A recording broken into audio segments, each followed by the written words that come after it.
I think we're going to go ahead and get started. We're a few minutes after 6. Sorry if I'm interrupting conversations. I apologize.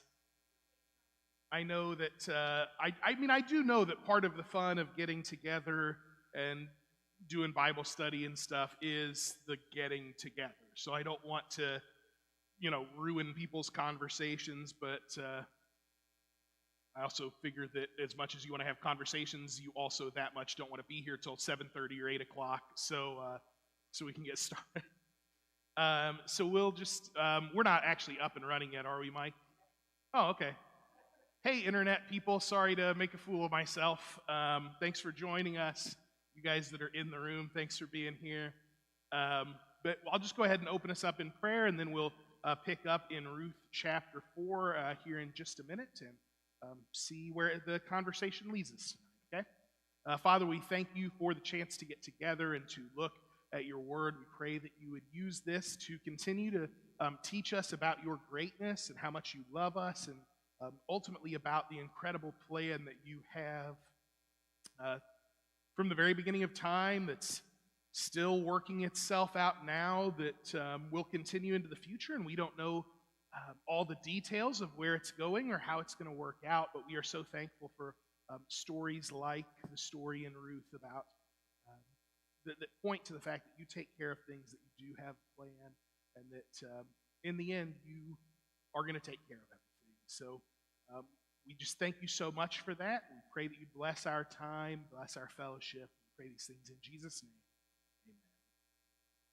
So, picking up in Ruth chapter 4, if you remember where we left ourselves in chapter 3 at the end of that last week, we've seen all of these problems. They're not able to provide for one another. Ruth has gone and worked in the field of Boaz. He has responded very favorably to that. She goes home, tells her mother-in-law Naomi what's going on, and Naomi gives her the advice to basically find a husband. That Boaz is a good man. He is someone who can redeem us out of our problem, and so go in the middle of the night and present yourself to him, essentially as saying that you would like him to marry you. And so she goes through with that. He is very open to it, and but there's another family member that is closer that needs to be asked first, because they have sort of the first opportunity to be the redeemer for this family.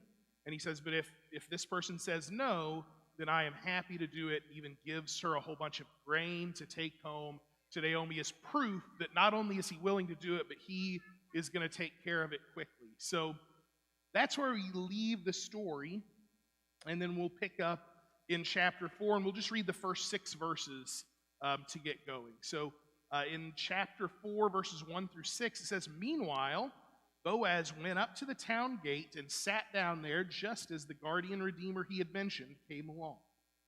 Boaz said, 'Come over here, my friend, and sit down.' So he went over and sat down. Boaz took 10 of the elders of the town and said, 'Sit here,' and they did so. Then he said to the guardian redeemer, 'Naomi, who has come back from Moab, is selling the piece of land that belonged to our relative Elimelech. I thought I should bring the matter to your attention and suggest that you buy it in the presence of these seated here and in the presence of the elders of my people. If you will redeem it, do so, but if you will not, let me, so I will know.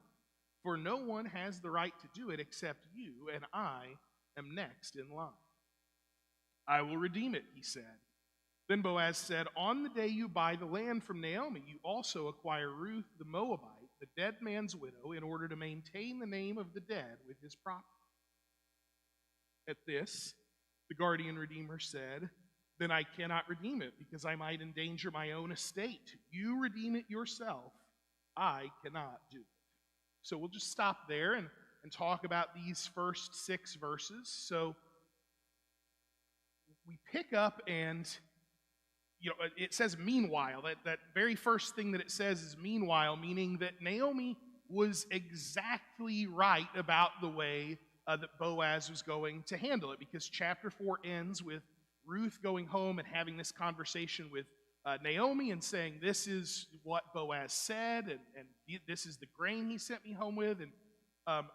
And Naomi tells Ruth, oh, he's going to take care of this today, I can already tell you. And that's exactly what chapter 4, verse 1 indicates, is just as they are having this conversation, he is out already addressing this and trying to bring resolution to it. And so he goes and he sits down in the middle of the city, in the downtown area by the town gate. So why is he going there?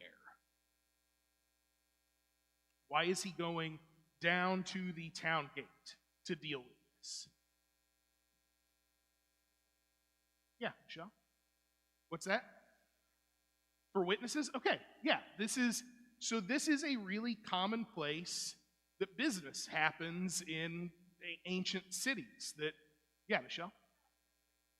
Yeah, I mean, essentially, yeah. So they would do a lot of business transactions in this area because there were a lot of people around, and particularly there were a lot of business people around and men in the community who were respected, who, yeah, if you wanted to do some sort of business, you could expect that there would be not just people around, but even some elders of the community that were able to witness the transaction, to witness what was going on there. And also, I think there's sort of that part of the reason, and also the part of the reason that that's where a lot of the business occurred, and he knows that. So I think he also knows this is where I'm most likely to run into this guy. I know that he'll be there just like I would be there a lot of mornings. And so he goes there, and he does. He immediately runs in to this other person who is a closer relative that really has kind of first dibs to redeem Ruth and Naomi and the property that belongs to them if this person wants to. And so whenever they sit down, sorry, I can't read my notes. That's very helpful for all of us. Nope, okay, that doesn't matter. So they sit down, and he starts talking to this other man, and what does Boaz say to him?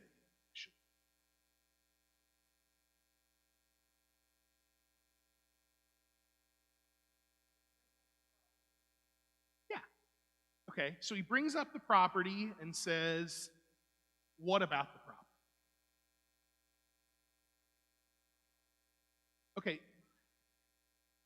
Okay, so do you want to buy it? Because he essentially says, hey, there's this property that's for sale.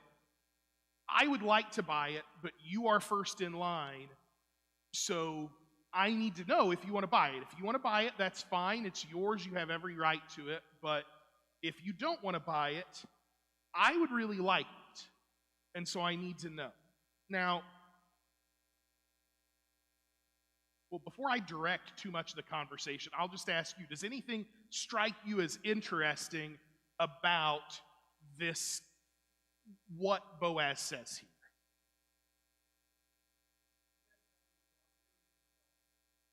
Okay, yeah, he doesn't tell him about Ruth. That immediately jumps off the page to you, right? That he kind of, based on what has seemed important to Boaz to this point, he's really buried the lead. That's absolutely right. What else, Michelle? Yeah.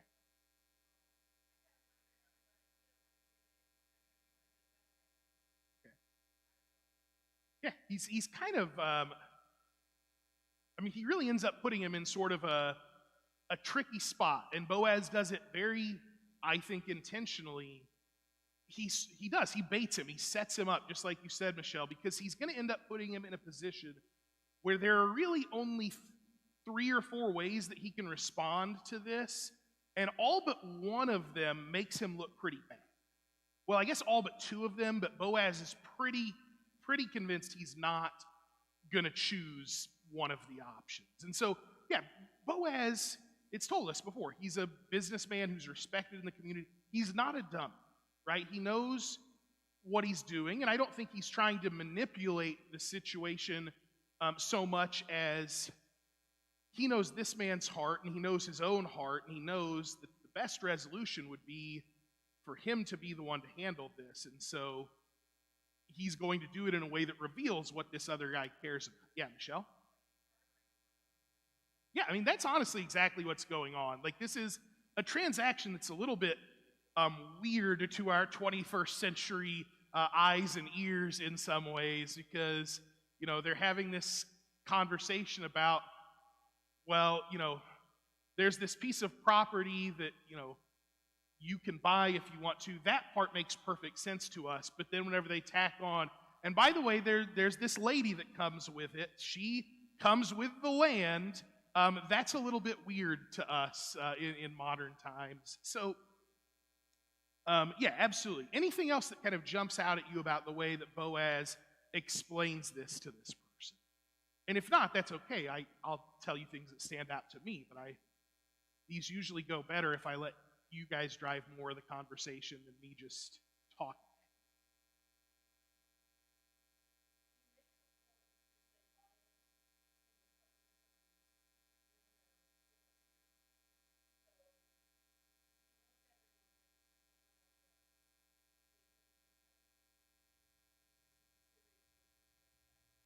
Yeah. Yeah, it's a serious business transaction. In fact, later on in the story, those of you that are very familiar with it know that they're going to end up sealing this deal one way or the other by the giving of a shoe, which is very important contract law in ancient Israel, which seems crazy to us, but that is a thing that matters. That is the way that they sealed a lot of business transactions. So there's one other thing that I want to ask you guys about that kind of jumps off the page as interesting to me. So, whenever he presents the situation to this man, look, if you will, at verse 3. The way he says it is, Naomi, who has come back from Moab, is selling the piece of land that belonged to our relative Elimelech. Now, strictly speaking, based on what we've heard about the story to this point, is that true? Is he going into the middle of the city and talking about this business deal because Naomi has said, I've got this piece of property that I want to unload. I would really like to sell it. No, that conversation has never happened, at least that we have seen, right? And he's not going there. Now, some of you have very concerned looks on your face right now. And whenever I say that, I don't mean to imply that Boaz is lying. What I mean to imply is that our translation doesn't do a very good job. And so he's presenting this, and the word that he uses there does often mean selling, but Ruth can't sell the property. But legally, a woman cannot do that in ancient Israel.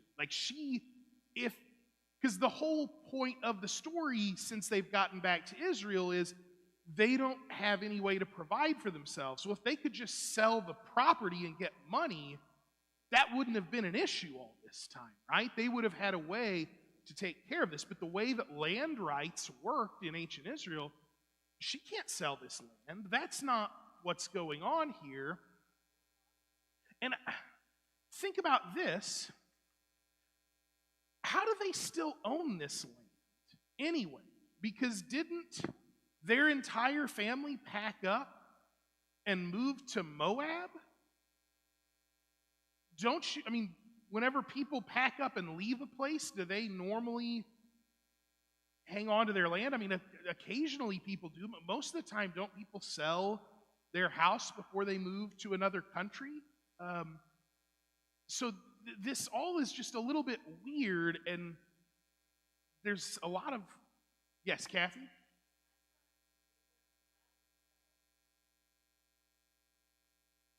No, they could sell. Yeah. Okay, so... Yes, so that's why it gets complicated. So if you actually... there's this concept in ancient Israel called the year of Jubilee.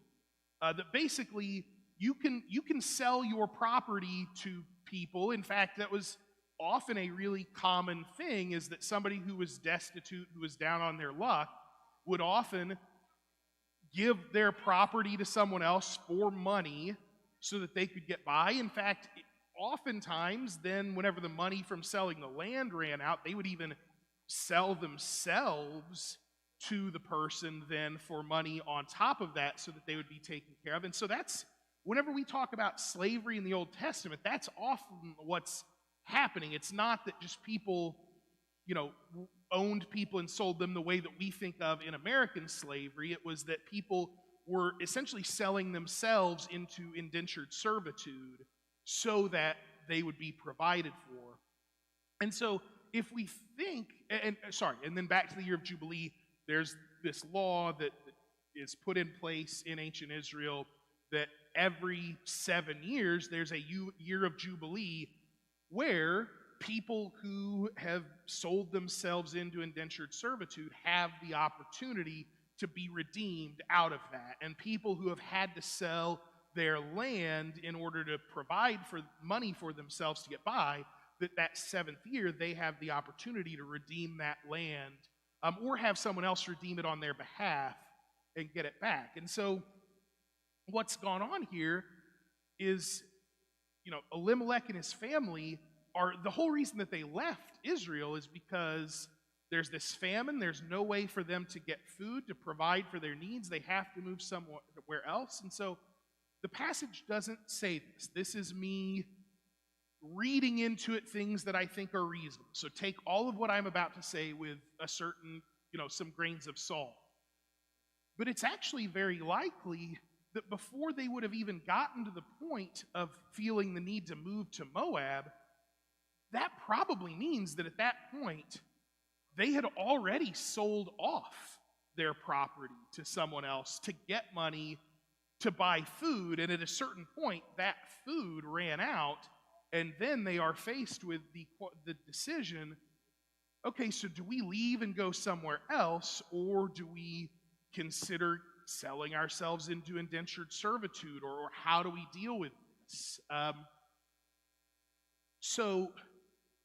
But then whenever they get back, 10 years have passed, and so that property has reverted. The year of Jubilee has come. And so now it's saying sell. That's the way our English translations treat that, but what it's really saying is basically Naomi has decided that she is willing to give this land to someone to use until the next year of Jubilee comes. And so that's a really complicated thing that doesn't necessarily affect the meaning of the passage a whole lot, so I probably shouldn't have spent that much time on it, but I thought it was interesting, so I wanted to subject all of you to it as well. But it's just this weird thing because sell just doesn't, it's not right there. That's not really what's going on in the sense that we think of buying and selling. So, but this guy has the opportunity to buy it. We have all of these witnesses there. Boaz says, if you don't want to do it, I will. And of course the guy says, well, yeah, I will do that. And then, as you guys have already pointed out, Boaz had sort of left Ruth and Naomi sort of in the background, not really mentioned them. But once this guy agrees to it, what does Boaz then hit him? Yeah, Michelle?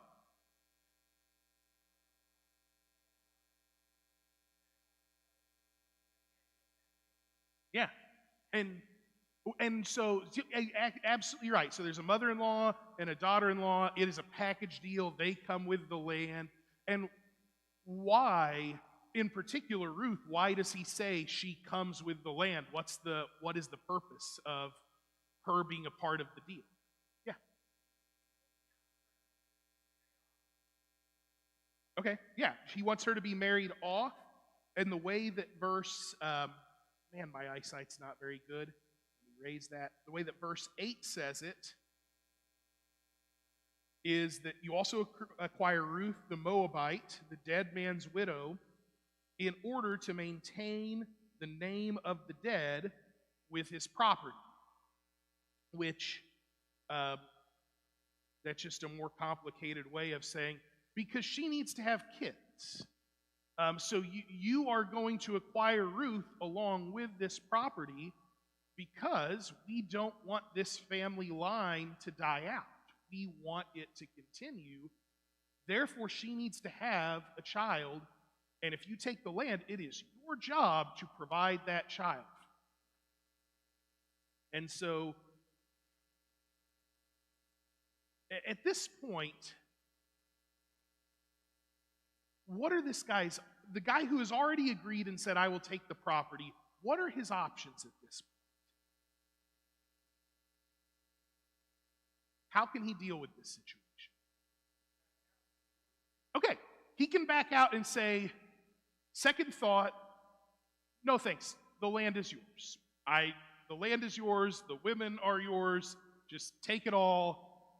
I have immediately regretted my decision, right? And that's the option we see that he ends up taking. So that's one option. What other options does he have? Yeah, go ahead and go through with it.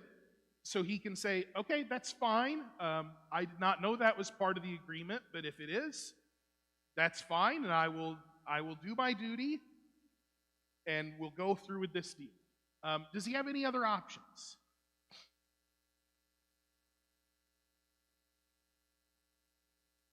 He does. They're not honest options.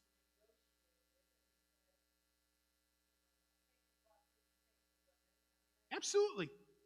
That's a real option that he has right here.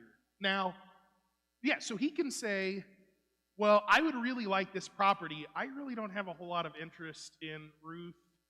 I don't really want to provide for Naomi. Would you, I'll pay you or give you a portion of the proceeds that I make off of this. Like, can we work something out where I get the part of this deal that I want and you get the part that I don't want to deal with? He absolutely could have done that.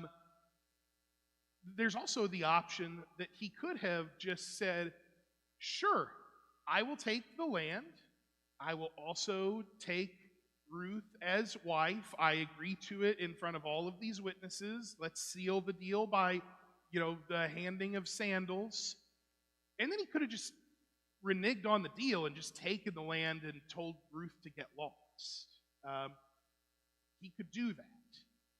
But Boaz has played this very smartly because he's put him in this position where he's already said he'll do it, right? Because he wants the land, he wants the property. And so once he said that, his only four options are the ones that we've just discussed. How do you think people are going to receive it if they find out down the road that he, in front of the town elders and in front of a crowd, said that he would do all of this stuff and then basically just kicked Naomi and Ruth to the curb and kept the land?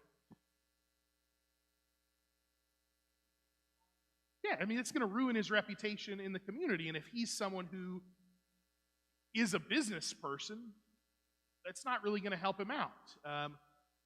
The same situation is going to be true if he really works hard to negotiate with Boaz and says, hey, I will do half of my duty, but I would really like to just pay you off to deal with the part that I don't want to deal with. That's also going to really tarnish his reputation in the community. So Boaz has, as Michelle said earlier, kind of trapped him in this situation where his options are he can risk ruining his reputation, which Boaz thinks he's very unlikely to do.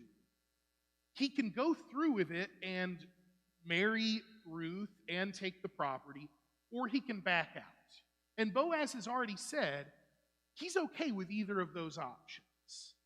But there's one option that he clearly would prefer, and he's pretty confident how this guy's going to respond, is the picture that I get. I think there's a reason he presents it the way that he does. And this guy ends up doing what I think Boaz suspected he would do from the beginning, which is that he backs out on the deal, right?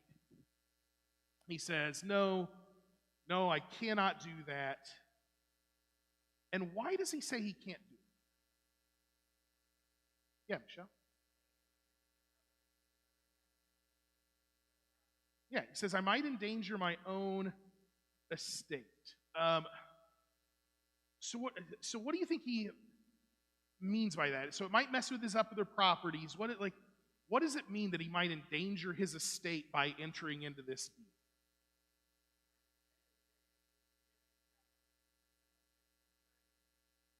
Okay. That's one really strong possibility. We don't have a definite answer to this. We've got, there are a few different options, but that's one of the strongest, is that he doesn't have a firstborn son yet, and so if he agrees to this deal and he and Ruth have a child, then that child, who is really as much a part of Elimelech's line as his own, is going to take possession of all of his inheritance.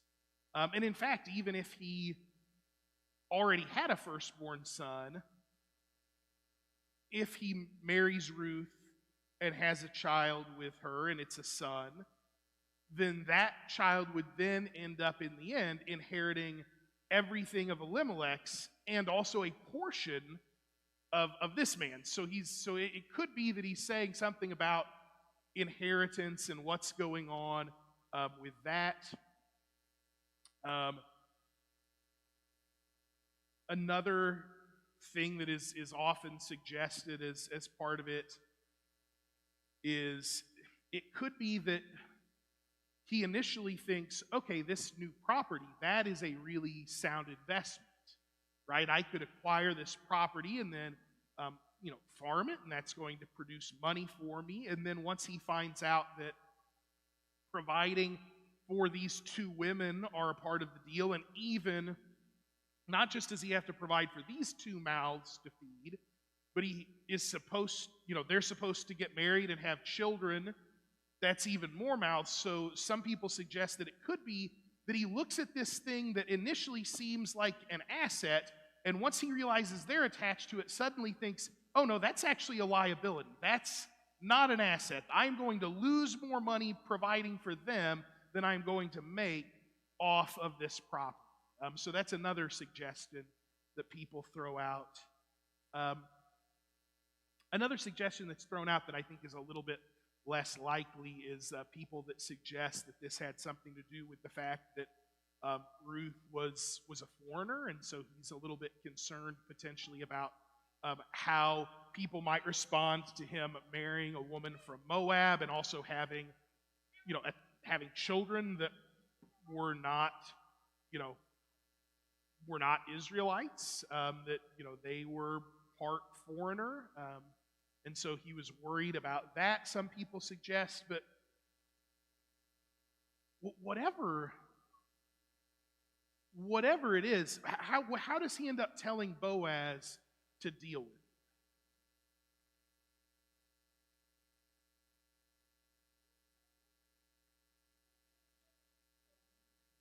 Yeah. And how specifically does he say to redeem? Yeah, he says, do it yourself, which seems like a very throwaway comment because that would be a reasonable way to say this. But I do think that in the way that Boaz has set up this whole conversation and in the way the man responds to it, it really shows a stark difference between the way Boaz was thinking about all of this and the way that this man was thinking about all of it. Because this guy is very much thinking about everything from the perspective of, how is this going to help me? Right? How would this help me? And if you're just telling me that I get some property, then yes, that's a very appealing thing. But if you tell me that I'm supposed to also care for these other people and marry and have a family, well, I'm not interested in that. I was just interested in it whenever I thought that it would benefit me. And even in the way that he says it to Boaz, he's really saying, hey, you do this to benefit yourself because this is not going to be any help to me. But in all of Boaz's conversation with Ruth in chapter 3, it's clear that, well, yes, Boaz seems to be, the idea of marrying Ruth seems to be appealing to him. He kept talking about wanting to do it to take care of Ruth and to take care of Naomi and to fulfill his duty within the family. And so they're thinking about it in just two very different ways. So the man says to him, go ahead and do it because I don't want Um, and we'll keep on reading and see how they end up sealing the deal.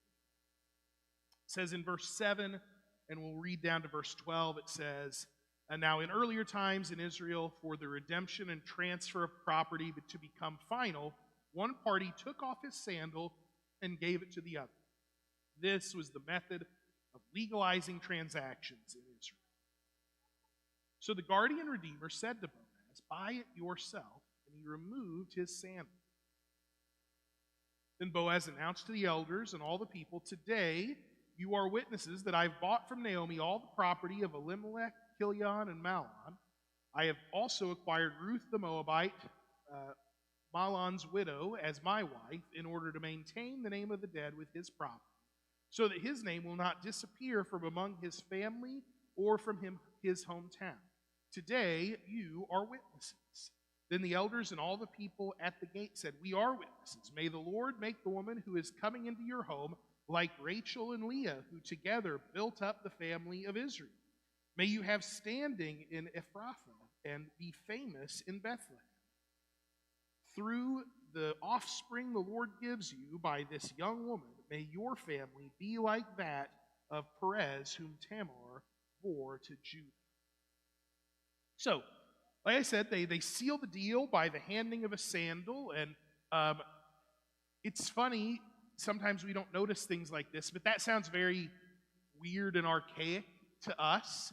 But what's funny is the way that the author of Ruth writes it, it's clear that it was even weird and archaic to the people he was writing to.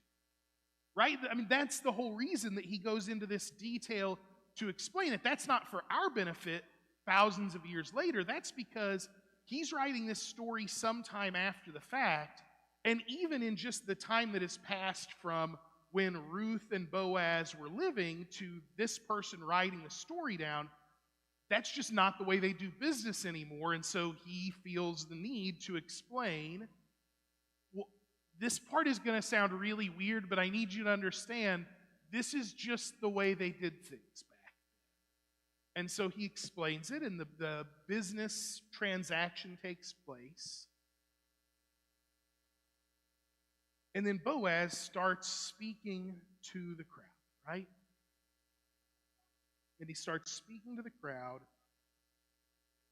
and he commits to doing exactly what the kinsman redeemer or guardian redeemer, or however your translation says it, is supposed to do. And he says, in front of not just the elders, but it says this whole crowd of people have gathered around, and he says to all of them, you are to be witnesses that this is what has transpired today, this is the agreement that we've reached, and that I am committing to doing all of these things. And not only do the people agree to serve as witnesses for this purpose, what do they end up doing?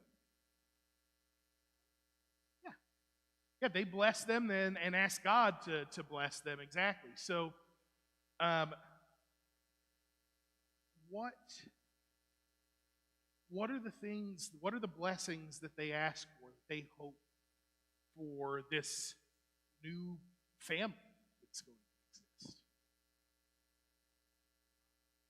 Yeah, right? That's the very first thing that they ask for, is to say, we really hope that God blesses you, not just with a child, not just with a son, right? That they end up invoking Rachel and Leah, and they say, we hope that, that you have kids, that the offspring are plentiful, that just the way God used Rachel and Leah to build up the whole family of Israel, we pray that God is going to bless you with just this big family. What else? What else do they ask as a blessing, or say that they hope will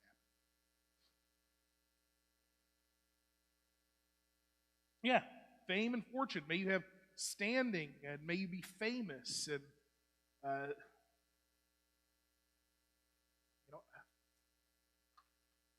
so yeah, fame and fortune and recognition, standing. And what else? What's the third blessing that they hope?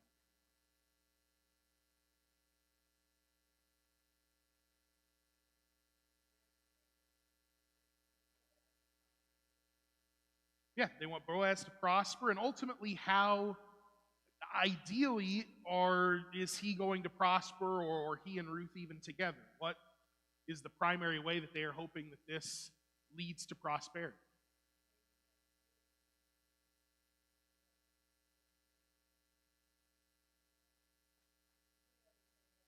No, no, they didn't. Um, and all of those things are correct. So they want him to have, so that's kind of included with the idea of having standing, because we've already talked about him being kind of respected in the community, and they're hoping for him to continue to act in a way that will do that. But in the end, what do they say they want the family? Yeah, they want the family to be like that of Perez, whom Tamar bore to Judah. That's the last blessing, is that. So, and that's a little less clear than the others, right? We understand what it means that we hope you have a lot of kids. We understand what it means. We hope that you, are a worthy person who's respected within your community and who ends up becoming famous. But then we get to this portion about, may your family be like that of Perez. Yeah. So let's take some of these. First off, would we say that God answered their prayer of blessing, that Boaz become famous? Yeah, we're still reading about him thousands of years later, right? I would say, check mark on that one. Does God end up blessing them with a family? Yeah, right? Now, whenever it gets to the last bit, whenever it talks about, may your family be like that of Perez, that one seems weird, but I think there are a couple reasons this is kind of included. First off, you're going to find out later that Perez is an ancestor of Boaz, that he is one of his forefathers. And so this is kind of them saying, you come from a proud family, and we, hope that will continue on. But you end up, another thing that's interesting about this is, if you are familiar with the story of Tamar and Judah, what was their relationship?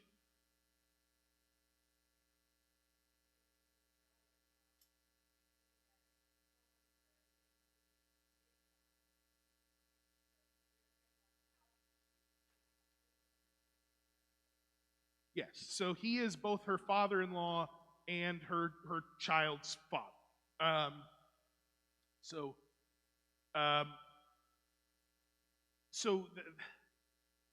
if you think about it, part of the reason I think this is being invoked as well is you've got this situation where Tamar is actually, in many ways, in the exact same situation Ruth is in. That Tamar married Judah's son, but the son died, and Judah was supposed to then provide another husband, and he did not fulfill that obligation. In fact, he had a younger son, but he married him off to someone else instead of keeping the promise that he was supposed to keep to Tamar, and she kind of took matters into her own hands and, dressed up as a prostitute. They end up having a child together. And it seems like this very bad thing, but we know both from what we're told all the way back whenever this happens in Scripture, but we continue to see as the story plays out, that God takes this really messed up family situation, this thing that any of us would look at and objectively say, this is not good. This is a bad thing. A person should not simultaneously be someone's father-in-law and the father of their child. That's not a healthy family dynamic. And yet God somehow uses this for good. And so whenever they are talking about, may your family be like that of Perez, who's the son of Judah and Tamar, that they're saying, okay, this is sort of a similar circumstance, but you're handling it much more nobly than Judah did, and we hope that, God was able to take this really bad situation and turn something good out of it. We're hoping that he takes this much better situation and makes something equally good out of it. And if you read the rest of the story, you find out that God kept that promise as well. All of these blessings that they asked for in this section, God answered those prayers. He kept them. He blessed them in the ways that these people were asking. So let's look at that. Let's look at this last portion, the tail end of the story and the genealogy. It says, starting in verse 13, so Boaz took Ruth and she became his wife. When he made love to her, the Lord enabled her to conceive, and she gave birth to a son. The women said to Naomi, praise be to the Lord, who this day has not left you without a guardian redeemer. May he become famous throughout Israel. He will renew your life and sustain you in your old age, for your daughter-in-law who loves you and who is better to you than 7 sons has given him birth. Then Naomi took the child in her arms and cared for him. The women living there said, Naomi has a son, and they named him Obed. He was the father of Jesse, the father of David. This then is the family line of Perez. Perez was the father of Hezron, Hezron the father of Ram, Ram the father of Aminadab, Aminadab the father of Nahshon, Nahshon the father of Salmon, Salmon the father of Boaz, Boaz the father of Obed, Obed the father of Jesse, and Jesse the father of David. So, God ends up keeping the promises, right? And they end up having a son. And how does everyone respond to that?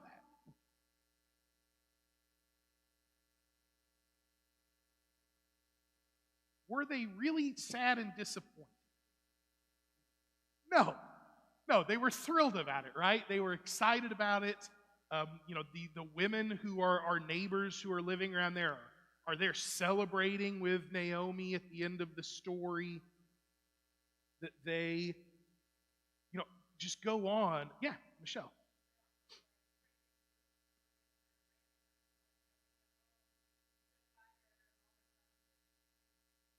Yeah. Yeah, she's better than 7 sons, they say. She's better. So they're praising her. They're praising, God for doing this. They're praising this little baby boy who's not done anything yet, hoping that God is going to use him to do great things. They are thrilled about this. And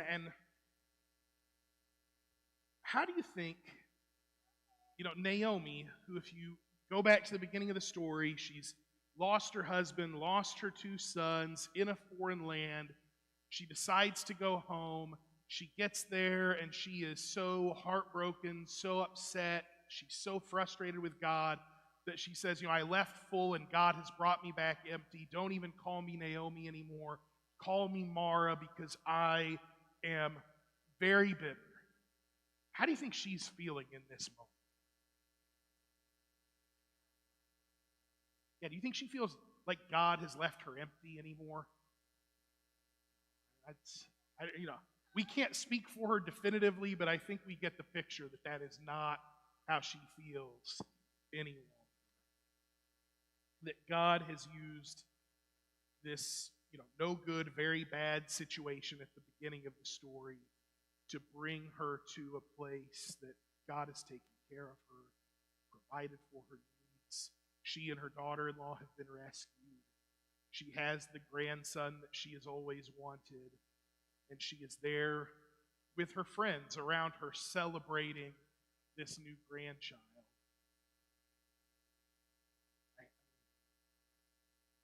I have whatever the opposite of bitter is, thrilled, excited, joyful. I think that's how she has to have been in this moment. And so we've looked at this whole story, and it starts out with there's this terrible situation.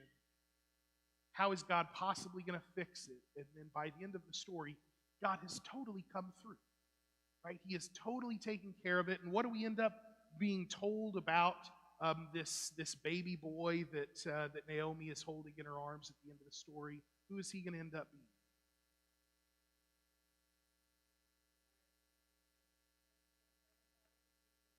the grandfather of King David. His name means servant, so he's going, he's someone who's going to be a servant. He's the grandfather to David. He plays a really significant role in the history of Israel, and as we see from the genealogy, in the history of Jesus, right? Because he ends up, being the grandfather of David, and we know that Jesus is from the line of David. We know from the genealogies in the New Testament that this was all part of God's plan to work it out. That even though it didn't make sense in the beginning, that in some way we don't fully understand, that the best thing for everyone, even though it didn't seem that way in the moment, was for there to be a famine in Israel, and this family have to go to Moab so that they could have food. And even though it was very frustrating, that ultimately, even though it was very sad, ultimately, Naomi's husband and her 2 sons dying, that was a bad thing, but something that God used as a part of his plan, because if they don't go there and the sons don't die, Ruth never comes back to Israel. And if Ruth never comes back to Israel without a husband, this whole story with Boaz never happens. And so you see God's hand guiding everything that's going on. Now, one quick question. So we get in verse 16 that it tells us he was the father of Jesse, the father of David. And then it goes into this genealogy, but it doesn't really give us any new information exactly. It just gives you more detail about that last sentence. Why do you think it ends with this genealogy? Because it's already told us, well, he's going to end up being the grandfather of David, so why do we put it in this way? Yeah, Michelle?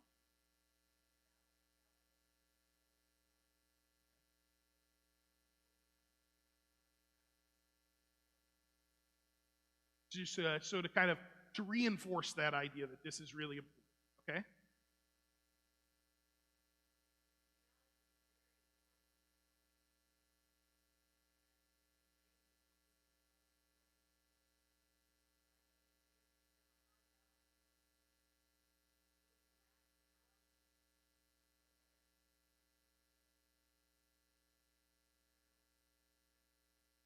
And this is another one of those times where I'm asking you a question that's like, there's not a definitive answer on this.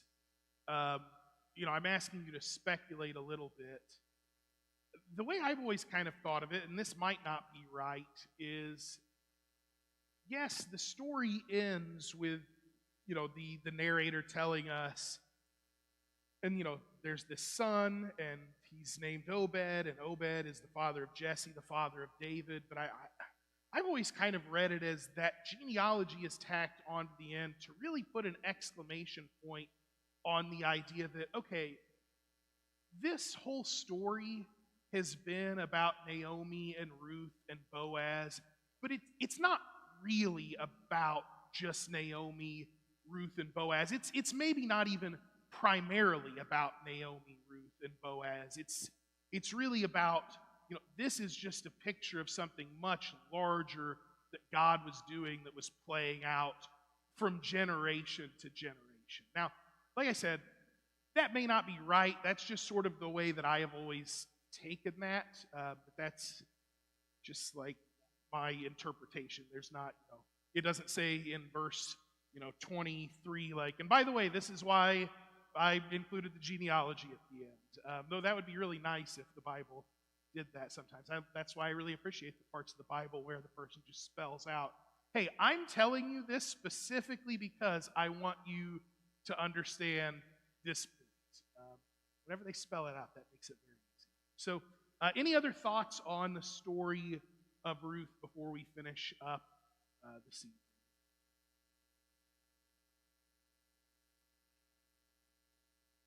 Okay, sounds like a no to me. So we'll finish up and we'll say goodbye to anyone that might be watching online or is joining us later on. Thanks for being with us. Mike will give me the signal here in a minute. We can do prayer requests. Actually, while